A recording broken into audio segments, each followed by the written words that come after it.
तो हमारे सेल में P53 नाम का जीन्स होता है, जिसको हम गार्डियन ऑफ द जीनोम्स बोलते हैं। अगर ये जो P53 नाम का जीन है,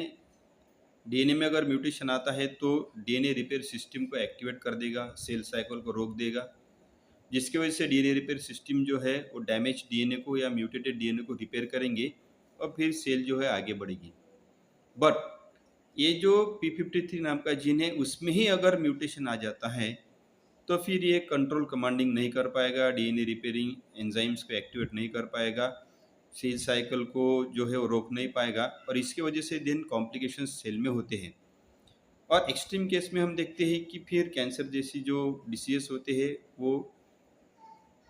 इस P53 जो जीन्स है उसमें म्यूटेशन आने की वजह से चांसेस बढ़ जाते हैं। अब म्यूटेशन जो है वो हमेशा हार्मफुल होता है ऐसा नहीं। डीएनए में जब चेंजेस होते हैं तो 3 पॉसिबिलिटीज़ हैं। एक तो डीएनए में म्यूटेशन होने की वजह से बहुत चेंजेस होंगे, तो हार्मफुल म्यूटेशन कहा जाता है। बाद में डीएनए में चेंजेस होते हैं लेकिन वो जो अमीनो एसिड के सीक्वेंस होते हैं वो उसको कॉम्पेंसेट करेंगे, यानी कि अमीनो एसिड में चेंजेस नहीं होंगे यानी प्रोटीन में चेंज होगा तो उसको हम साइलेंट म्यूटेशन कहते हैं, यानी कि there is no change in the character, silent mutation. और एक है कि जो ओरिजिनल डीएनए है उसके न्यूक्लियोटाइड सीक्वेंस इस तरह से चेंजेस हो गए कि जो ओरिजिनल कैरेक्टर था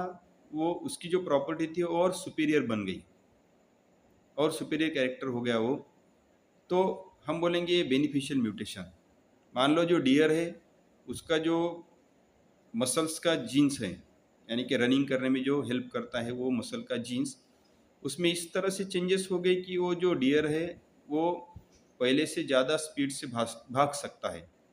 तो हम कहेंगे कि अभी ये जो चेंजेस होंगे उस डियर में तो उसके लिए वो बेनिफिशियल है, यानी ये म्यूटेशन हो गया